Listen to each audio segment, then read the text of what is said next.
Hi everybody, I'm tea time reading for you from a book called The Buddha is Still Teaching, Contemporary Buddhist Wisdom, selected and edited by Jack Cornfield.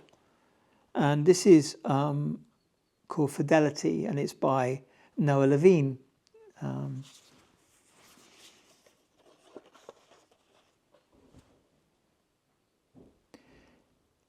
While unconditional love can be non-attached, there is no such thing as unconditional relationship.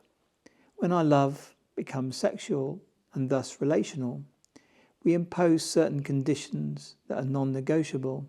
Fidelity, for example, and kindness and caring action. If these conditions aren't present, the relationship will be a source of more pain than pleasure and will surely end in a broken heart, fractured spirit, fatigued mind. Of course, the conditions of relationship don't necessarily have to affect unconditional love, but most often, when the container of loving sexual relationships is broken, the love itself is also somehow altered. When sexuality is related to skillfully, it becomes our teacher rather than our tormentor. It becomes just another experience in mind and body that we can and should pay close attention to. It's very worthy.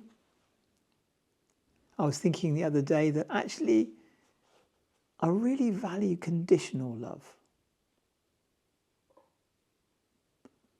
because that's somebody loving me for who I am and what I do. I'm not sure we'll put this out there. Thank you. Bye.